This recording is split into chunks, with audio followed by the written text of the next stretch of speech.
그래서 지금도 청소년들이 열심히 배우고 있었는데요. 제가 그 현장을 직접 화면에 준비했거든요. 함께 보시죠. 네, 만화는 인간이 그림을 그릴 수 있었던 바로 그 순간부터 시작된 대중문화인데요. 지금은 캐릭터 디자인까지 포함해서 21세기 유망산업의 하나로 떠올랐죠. 만화가가 되기 위해서는 먼저 대학에서 정규교육을 받는 방법이 있는데요. 현재 4년제 대학으로는 남서울산업대, 상명대, 세종대, 한국종합예술대, 한서대 등이 있고요.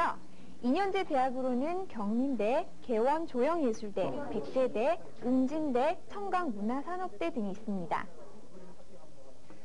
보통 대학 만화 관련 학과를 졸업할 때까지 한두 편의 만화를 제작한다고 저는 알고 있는데요. 그럼 만화 한 편을 완성하기까지 어떤 내용을 배워야 하나요? 네, 만화라는 게 일정한 주제나 이야기를 담아내는 그림인 만큼요. 만화가는 먼저 소설가처럼 이야기의 시작과 전개, 그리고 결말이 확실한 이야기 구성을 할 줄 알아야 합니다. 여기에 만화의 묘미랄 수 있는 복선과 반전의 기술이 곁들여져야 하고요. 또 만화는 소설과 다르게 주제를 표현하는 데 있어서 간결한 문장과 대사로 전달하는 특징이 있기 때문에요. 문어체가 아닌 구어체 연습까지 한다고 합니다. 또 이야기를 만들거나 그림을 그리기 위해서 가장 중요한 것이 자료 수집인데요. 이들이 컴퓨터 세대인 만큼 보통은 정보를 받아 인터넷에서 자료를 찾아내기도 하지만 또 현장감 있는 이야기를 위해서 현장 답사는 빼놓을 수 없는 과정입니다. 만화는 그냥 앉아서 그리는 게 아니군요. 그렇죠.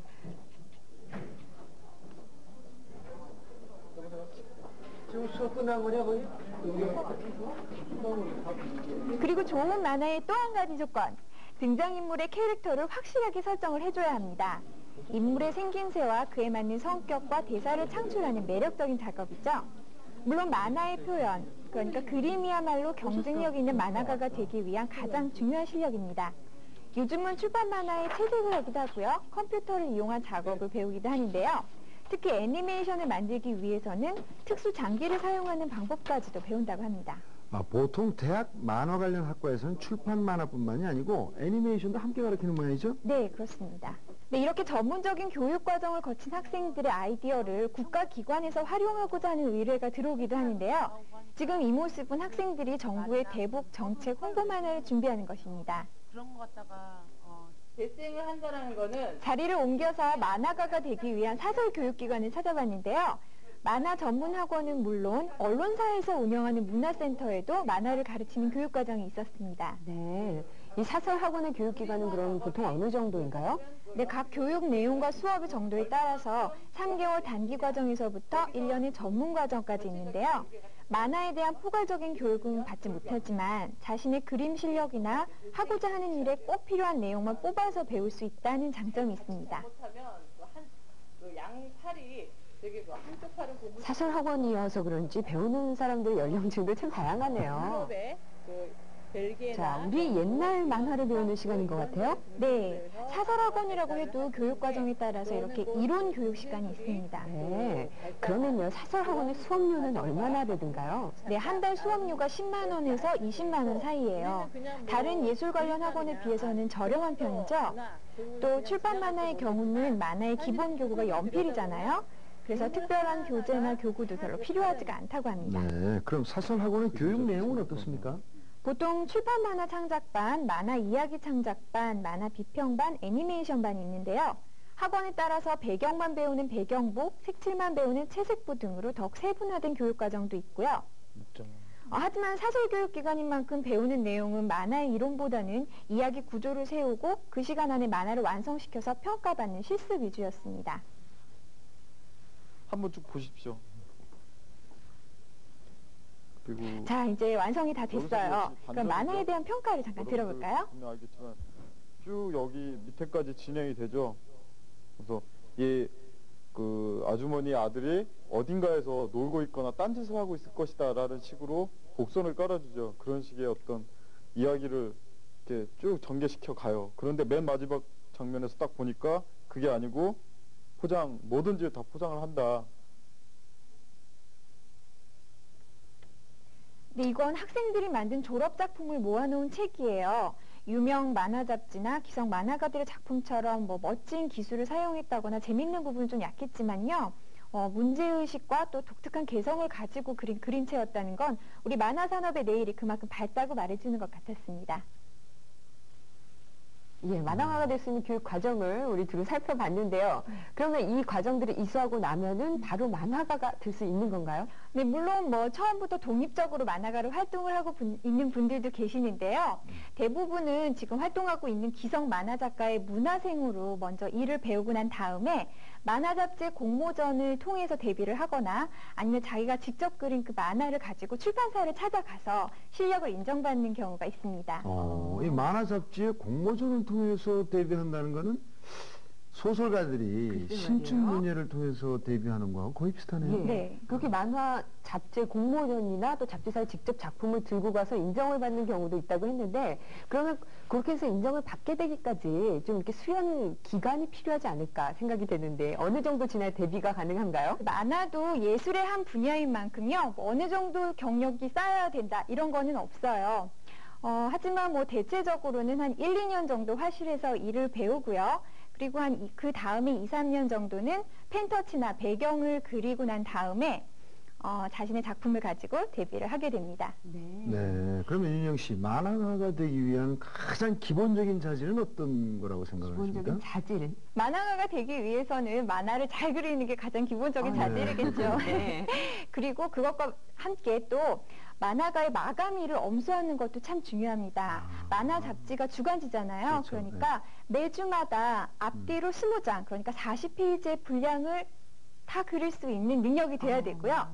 그리고 또 만화 잡지 연재 말고 신문 연재도 있지 않습니까? 네. 매일매일 신문 한 페이지를 다 채울 수 있는 능력이 돼야 됩니다. 야. 아이디어가 풍부해야 되죠. 그러네요. 정말 그 매주 또 매일 그걸 채워야 한다는 게 바로 만화가 예술이면서 동시에 대중문화다라는 것이 그 의미가 아닌가 하는 생각이 드는데, 자, 이쯤에서 그러면 가장 중요한 질문. 네, 먼저 할 것 같아요. 수입은 네, 어느 정도 되는지 궁금하네요.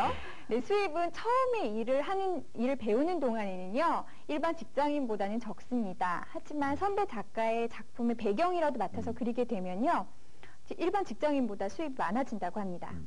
그러면 예를 들어서 자기 자신의 작품을 직접 내놓게 되면 어느 정도 됩니까? 만화 잡지에 자신의 작품을 실게 되면요, 한 편당 60만 원을 받게 됩니다. 네. 근데 만화 잡지가 보통 주간지잖아요. 그러니까 한 달에 어느 정도 수입이 되는지 계산이 되시죠? 예, 그리고 이 만화가 인기를 얻어서 단행본으로 출간을 하게 되면요, 신인 작가든 기성 작가든 상관없이 10%의 인세를 받게 됩니다. 예, 주간지에 60만 원, 그리고 10%의 인세면은, 와, 적지 않은데요. 근데 보통 이렇게 만화가 여러분들이 팀을 이루어서 일을 그렇죠. 하시니까 나누게 되니까 조금 금액이 적어지잖아요. 그렇다고 해서 그게 결코 적은 수입은 아니에요. 그렇죠, 물론. 예. 네. 오늘 최인근 리포터 만화가 되기까지 과정, 수입 참 꼼꼼히 예. 취재하셨습니다. 함께 수고하셨습니다. 해주셔서 감사합니다. 네, 감사합니다. 감사합니다. 자, 와, 우리 대호 학생과 그 체험도 함께 해봤고요. 인영 씨와 함께 우리 과정도 잘 알아봤는데, 정말 만화가라는 직업 쉽지만은 않고 또 노력을 많이 해야 되는 직업이면서 매력 있는 직업이라는 것을 알게 됐습니다. 네, 그렇지만 청소년 여러분, 만화가 오늘날과 같이 사랑받기까지에는 선배 만화가 여러분들의 부단한 노력이 있었다는 사실을 잊으시면 안 됩니다. 예, 바로 그 만화의 사랑을 위해서 열심히 노력해 오신 우리 큰 선배님 한 분을 오늘 모실 텐데요. 네. 여러분들 너무 좋아하시는 분일 겁니다. 화면으로 먼저 만나보시죠. 한국 만화계를 꿋꿋하게 이끌어온 선배 만화가들. 그 중에 한 명, 만화가 이연세가 있다. 그 대표작 공포의 외인구단. 사실 이 만화가 우리 앞에 처음 나왔을 때 우리는 그 누구도 앞으로 일어날 변화의 바람을 알지 못했다. 어른들도 만화를 보고 감명받을 수 있다는 것.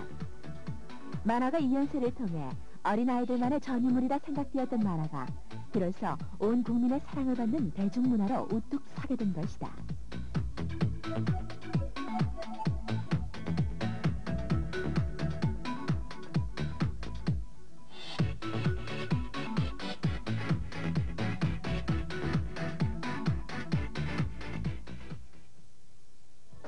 까치는 전혀 새로운 모습의 주인공이었다.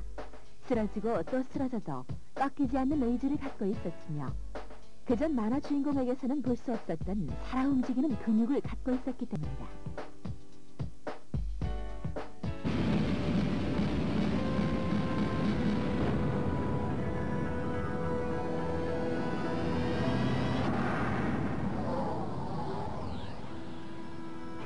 세밀하며 정확하고 강건해 보이는 그림체, 그리고 신화 속 이야기. 굳이 만화의 작가가 누구인지 확인하지 않아도 이 만화가 이연세의 것임을 한 번에 알게 해주는 그만의 스타일이 되었다.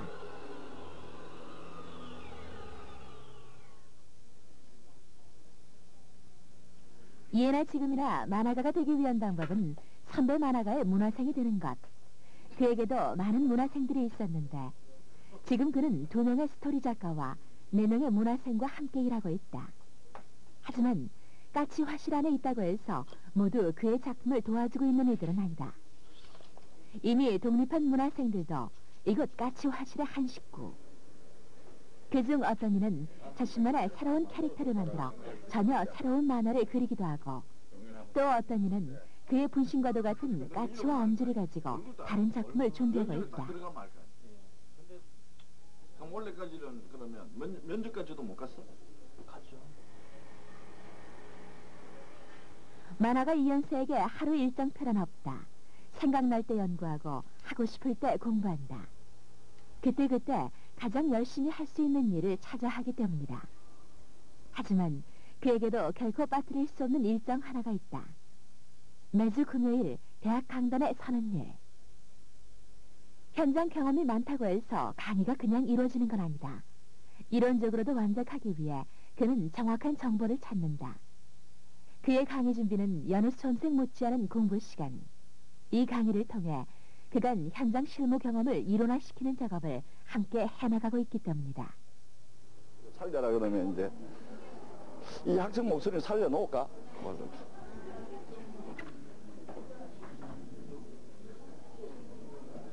그는 강의 중에 1대1 대화를 많이 한다. 잘하는구나. 작년에도 본 것 같다. 한 명 한 명 제대로 파악하는 것이 중요하기 수준으로 때문에 오면은 다 5개거든. 이 위로 올라가 붙어서 그렇죠. 그런 거는 정확하게 여기는 학생 60명이 다 동물 발을 지금 그려봐라 그러면은 정확하게 그리는 학생이 10명, 다르게 그린 사람이 50명이라고.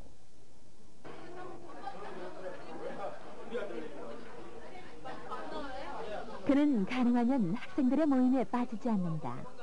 그가 워낙 사람을 좋아하는 성격 때문이기도 하지만 젊은 사람들의 느낌, 바로 신선한 감각을 놓치지 않으려는 노력이기도 하다. 물론 학생들도 그가 자리를 함께 해주는 것을 즐겁게 여기는데,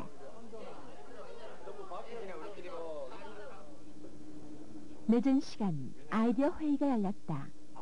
그는 때로 자유롭게 자신의 이야기를 풀어놓는 후배들인 이들이 부럽다. 자신은 숨어서 다른 사람의 눈치를 보며 시작했던 이 일을 이들은 자신 있게 표현하고 그 평가에 당당할 수 있기 때문이다. 하지만 그는 이들이 한 가지 잊지 말아줬으면 하는 게 있다.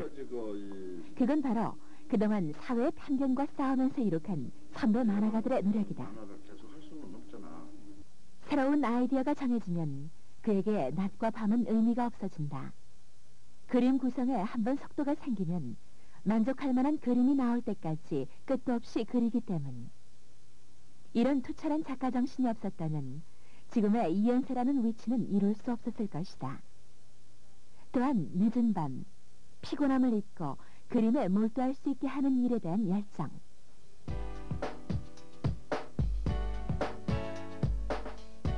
그가 언제나 이 시대 최고의 만화가일 수 있게 하는 까닭인 것이다. 만화가 이연세 씨 모셨습니다. 어서 오세요. 안녕하세요. 안녕하세요. 반가워하는 친구들의 목소리가 막 들리는 것 같아요. 수염도 아주 호감이 나는데요. 아, 그래요? 아까 끄셨군요. 예, 작업 중에 이렇게 오신 것 같은 그런 느낌이 드는데, 근데 우리 친구들이 지금 부푼 꿈을 가지고 만화가가 돼야지 이런 마음으로 이 프로그램 함께하고 계실 텐데, 근데 이연세 씨께서는 어려서부터 꿈이 만화가이셨습니까? 어렸을 때 꿈이 만화가면서도 아니었어요. 왜냐하면은 예. 제 개인적으로는 어릴 때는 이제 그 뭐 텔레비전이라든가 뭐 또 도서관 이런 데 참 더 가기도 힘들고 텔레비전 없었으니까 만화 자체가 하나의 정보였거든. 참 좋은 세계였고, 그런데 제가 생각하는 만화 세계에 대한 매력보다는 나이가 조금씩 들면서 너무 사회에서 보는 눈이 나쁘니까 만화에 대해서. 그러니까 뭐 부모님들이 만화를 좋은 인식을 갖게 하질 않잖아요. 그렇죠. 꼭 무슨 죄 짓는 것처럼. 그러다가 결국은 중학생이 되면은 고등학교 시험을 치러야 올라가야 되고 네. 그러니까 공부라든가 어떤 이런 그 학교 그 스케줄 때문에 결국 네. 만화를 가까이 할 수가 없죠. 그러다가 이제 미술을 전공해야 되겠다라고 생각했는데 결국은 나중에 눈이 새겨진 바람에 결국은 반은 원했고 반은 원하지 않았었는데도 만화를 선택하게 됐죠. 그 당시에는 뭐 만화 교육 과정도 없었을 테고 네. 또 데뷔할 수 있는 어떤 그 길도 많이 있지 않았었을 텐데 어떤 과정을 겪으셨습니까? 그때는 만화 뭐 모든 저 작가분들이 독학입니다. 아, 독학. 네, 아니면은 예. 저 그야말로 작가 선생님 문화에 들어가서 사사를 받는 것이 교육의 다였죠. 처음에 그러면 지금 이현세 씨 표 만화 딱 이러면은 그렇죠. 굉장히 사실적인 근육의 움직임, 좀 이렇게 역동적인 그런 만화가 생각나는데 처음부터 그런 장르를 좋아하셨었나 봐요. 저는 개인적으로는 이 저 뭐 액션 만화를 좋아했는데 왜냐하면 남자니까 역동적인 걸. 근데 그 당시에 제가 나이보다는 지금 이 말씀하셨던 틀 때문에 수염이 많아가지고 제 나이보다 항상 한 5, 6년을 높이 봤어요. 그래서 나이가 너무 많다고 선생님을 찾지를 못하다가 네. 결국은 저하고 뭐 별로 안 맞는 적성이 안 맞는 저 순정 작가 선생님을 찾아가가지고 거기서 이 여성적인 만화부터 배웠었거든요. 근육의 움직임을 표현을 위해서 뭔가 좀 색다른 노력을 하셨을 것 같아요. 네, 그랬다가요. 결국 이제 아무래도 그 자기 그 취향이 어떤 남성적인 거니까 결국 그 선생님한테 오래 있지를 못하고 나와서 결국 잡지사 쪽 일을 했었습니다. 잡지사 쪽 일을 할 때 제 개인적으로 이제 미대 교재를 두고 미대에 보통 1학년 들어가면 다 해부학을 공부합니다. 그러니까 크로키, 누드 크로키, 해부학 공부하는데 그 해부학 책을 제가 가지고 이제 혼자서 공부를 많이 했죠. 그러니까 선생님 나름대로의 어떤 스타일을 만들기 위해서 남모르는 그 고충이 많으셨을 텐데 지금 돌이켜서 생각해 보시면 내 일생에 어떤 때에 가장 열심히 만화를 그렸다라고 생각되시는 시점이 있습니까? 그건 좀 뭐 여러 가지 복합적인 게 있는데요. 제가 한 3년을 그 집에도 가지 않고 사회와 좀 담을 쌓았을 때가 있었습니다. 그게 뭐냐면은 제가 작은 집에서 큰 집으로 양자로 왔다는 걸 제가 알게 됐었어요. 어느 날. 그러니까 대학교 한 1학년 때쯤 됐죠. 그래서 한 3년 동안 그 묘한 그 배신감 같은 게 있더라고요. 왜냐하면 부모님들이나 형제들은 다 알았는데 나만 모르고 있었잖아요. 그러니까 나 혼자만 외동이라고 막 그러는데 동생들이 봤을 때는 형이 더 철없는 거잖아요. 그래서 그런 것에서 오는 뭐 묘한 배신감 같은 게 있더라고요. 그래서 집에도 한 3년 내려가지 않았었고 또 서울에서 친구들하고도 한 3년 동안 만나지 않았을 때가 있었습니다. 그래 아마 그때 유일하게 이제 그림이 나를 위로해주고 제가 그쪽에 빠져 들어갔었는데 그 한 3년 사회와 차단됐던 시절이 만화를 익히는 데는 뭐 돌이켜보면 최고의 시간이었었던 것 같습니다. 저는 개인적으로 선생님 만화 중에 그 공포의 외인 구단 있지 않습니까? 그거 상당한 감명을 받았는데요. 이게 우리나라 최초의 성인 만화 아니었습니까? 아닙니다. 그 전에 성인 만화 있었습니다. 저 고영 선생님 성인 만화가 있고 그랬었는데 성인 만화가 한번 철퇴를 맞았습니다. 근데 저 50인가요? 네. 그거 들어서면서 전국의 모든 성인 만화를 가판이나 아니면은 서점에서 판매를 못하게 했습니다. 그래서 유일하게 이제 신문에만 조금 나오게 했었는데 그러다 보니까는 성인 만화 시장이 죽어버렸죠. 그러고 한 10년 뒤에 외인구단이 나옵니다. 10년 뒤에. 그래서 다시 성인 만화 시장을 살려낸 것이 외인구단이죠. 근데 우리가 기억하기로는 공포의 외인구단이 성인 만화의 시작이다. 이런 식으로 기억이 될 정도로 근데 정말 뭔가 사상과 의식을 담은 탄탄한 줄거리 구성. 그런 줄거리 구성을 어떻게 해내시는 거예요? 한참 동안 만화에서는 에피소드만을 이어갈 뿐이지 소설과 같은 그런 복선을 이용하지를 않았었거든요. 근데 외인구단은 이야기가 시작부터 끝까지가 복선구조입니다. 그래서 항상 먼저 무엇인가를 예시를 해주고 그 다음에 그것이 꼭 사건의 열쇠가 되는 거죠. 그것이 아마 성인들을 만화에 끌어들인 요인이라고 생각하죠.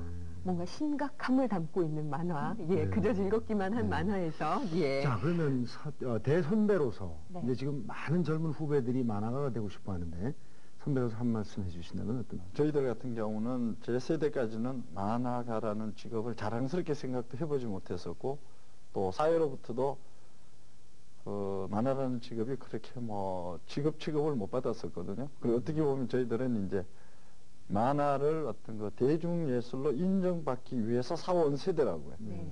이제 앞으로 이제 만화를 그리실 분들은 만화 학교도 생겨서 제일 좋은 것은 아무래도 학술적인 연구가 시작됐다는 거죠. 그러면 그 대중문화가 일단 사회적으로 인정을 받는 거니까 이제부터는 어떤 좋은 만화를 그려가지고 뭐 예를 들면 문화적으로나 또는 산업적으로 얼마나 확장시켜 나갈 것이냐라는 것이 이제 후배들이 해야 될 일인데 항상 이 얘기를 하고 싶죠. 만화를 자기가 그릴 수 있느냐 없느냐를 물론 결정을 할 때는 자기가 그림을 그릴 능력을 가지고 판단을 하겠죠. 근데 만화가로서 자기가 계속 직업을 가져도 될 것이냐 아니냐는 자기가 몇 가지를 테스트 해봐야 됩니다. 그 첫 번째는 뭐냐면은 자기가 계속 어떤 이야기를 생각해낼 수 있는 상상력 또는 몽상가적인 기질이 있느냐. 예. 그것이 이제 첫 번째고요. 그 다음에 두 번째는